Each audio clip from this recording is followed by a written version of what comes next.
Doctor Mohammad ইউনূসকে অনেকে ভাবে যে তিনি আসলে রাজনীতি বোঝেন না। তিনি যে বোঝেন এটা বাংলাদেশের জনগণ এখন অনেকেই বোঝে। কেউ বলেন আবার ডক্টর ইউনূস কি ফিডার খান? যে তিনি রাজনীতি বোঝেন না? কি মনে হয় আপনার? বিশ্বে সারা দুনিয়াটারে চড়াইয়া খাওয়া একজন ব্যক্তি, নোবেল পাইছেন, ব্যবসা জীবনে যথেষ্ট সফল। সারা পৃথিবী তারে এই ব্যবসার জন্য ডাইকা ডুইকা নেয়। তার যে অদ্ভুত থিওরি আছে, মানে আহ, এই টাকা দিয়ে কিভাবে টাকা বানানোর থিওরি বা জিরো কার্বন থিওরি, এই যে নানান থিওরি এত কিছু রাখে, আর বাংলাদেশের রাজনীতিবিদের মনের কথা তিনি বোঝেন না। আজকে জনাব তারেক রহমানকে একটা খোঁচা দিয়েছেন জনাব ইউনূস।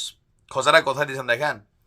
সাম্প্রতিক সময় বিবিসিকে দেওয়া একটা সাক্ষাৎকার, এটার অনেক কিছুই বাংলাদেশের গণমাধ্যম প্রকাশ করে নাই, শুধুমাত্র বিবিসি থেকে আপনারা এটা দেখলেই বুঝবেন। ওনাকে বলা হয়েছে যে এই যে রাজনৈতিক দলগুলো, বিশেষ করে বিএনপি, তারা বলছে যে জনগণ এই সরকারের উপর আস্থা হারাচ্ছে। তো বিষয়টাকে ডক্টর ইউনূস কিভাবে দেখছে বিএনপির বক্তব্যটা? তো তিনি বলছেন যে জনাব তারেক রহমানের বক্তব্যটা এখানে আনা হয়েছে। বিবিসির যিনি সাংবাদিক ছিলেন, যে তারেক রহমান বললেন যে এই সরকারের উপর জনগণ আস্থা হারাচ্ছে। তো ডক্টর ইউনূস বললেন যে উনি হারাচ্ছেন নাকি, মানে উনি হারাইছেন? প্রশ্নটা কই মারছে, গুতাটা বুঝছেন নে, যে উনি হারাইছেন কিনা। তো জনগণ ওনার উপর আস্থা আছে। ইভেন তিনি বলছেন যে আমার সাথে যখন এই রাজনৈতিক দলগুলোর বৈঠক হয়, কই সেখানে তো কেউ বলে না যে আমার উপর আস্থা হারাচ্ছে। আর বিষয়টা বুঝতে পারছেন যে কোথায় একটা টাস করে গুতা মারছে। মানে ঠান্ডা মাথায় পলিটিক্স কারে বলে আস্তে আস্তে ডক্টর ইউনূস কিন্তু দেখাচ্ছে। স্টার্টিংয়ে একটু ঝামেলা ঝামেলা ছিল, বাট রাইট নাও তিনি আস্তে আস্তে কিন্তু রাজনৈতিক দলগুলোকে কিভাবে মানে শাল্টিং দেওয়া লাগে, বোল্টিং দেওয়া লাগে, সেটা কিন্তু আস্তে আস্তে তিনি রপ্ত করে ফেলেছেন। তো ডক্টর মোহাম্মদ ইউনূসের সাথে এই মুহূর্তে রাজনৈতিক দলগুলোর মধ্যে শুধুমাত্র জামাত ইসলাম ছাড়া আর বাকি যেই দলগুলো আছে, আওয়ামী লীগের তো অবস্থা 12টাই, জাতীয় পার্টির অবস্থা 12টা, বিএনপি নেতাকর্মীরা, আপনারা তাদের পোস্টার্স দেখবেন, কমেন্টে দেখবেন, মানে গেল 6 মাস আগেও ডক্টর ইউনূসের প্রতি আওয়ামী লীগের যে মনোভাব ছিল, অথবা ওনার ইস্যুতে বক্তব্যগুলো দেওয়ার সাহস হতো, কারণ তখন তিনি জাতীয় পর্যায়ে ওরকম কেউ ছিলেন না। এখন বিএনপির নেতাকর্মীরা এরকম বক্তব্য যখন জনাব তারেক রহমানকে নিয়ে তিনি দিচ্ছেন বা বিএনপির ইস্যুতে দিচ্ছেন, তো সেখানে তারা ঘুরাইয়া ফেরাইয়া সুন্দর ভাষায় লেখে, কারণ তিনি এই মুহূর্তে রাষ্ট্রপ্রধান। যদি না হইতেন তাহলে আওয়ামী লীগের ভাষায়, যেমন শেখ হাসিনা যেমন নানান ধরনের শব্দ বিশেষণ প্রয়োগ করতো, ছাত্রলীগ, যুবলীগ, বা আমাদের হুজুররাও, আজকাল হুজুরদেরও ভাষা বদলাই গেছে। এই হচ্ছে বাংলাদেশ। এখানে ইমান, আমল, ধর্ম এগুলা সিজনাল বদলাই যায়।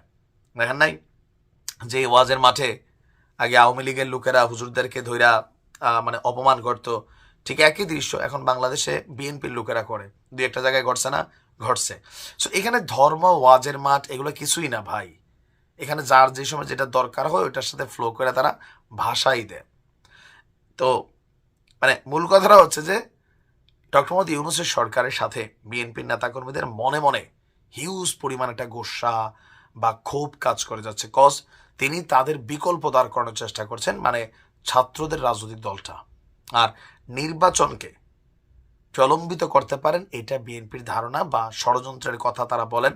কিন্তু ডক্টর ইউনূস খুব সুন্দরভাবে ঠান্ডা মাথায় তিনি বলছেন যে জনগণ তো আমার সাপোর্ট করে। তো এই দেশে আসলে জনগণ কারা?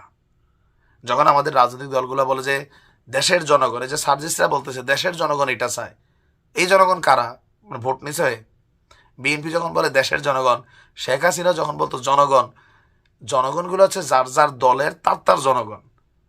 আপনি এখন বিএনপির একটা ইস্যুতে ছাত্রদের ইস্যুটা আলাদা করেন, জনগণ পাবেন। যার যার দল থেকে তার তার সাপোর্টিং জনগণ আছে, এর বাইরে এই দেশে জনগণ নাই। তো জনাব তারেক রহমানকে নিয়ে ডক্টর ইউনূসের দেওয়া এই সাক্ষাৎকারটা খুবই ভাইরাল হয়েছে, যে তারেক রহমান সন্দেহ করে কিনা। হ্যাঁ, মানে যে ভাষা তিনি বললেন। তো আমার ধারণা যে যেই বিষয়গুলো নিয়ে বিএনপির সাথে ডক্টর ইউনূস বা অন্যান্যদের সমস্যা হচ্ছে, নির্বাচন এটা ডিসেম্বরের মধ্যেই হয়ে যাবে। এখন একটু 2-1 মাস গেলেও তো বোঝা যেতে পারে। ভালো থাকুন।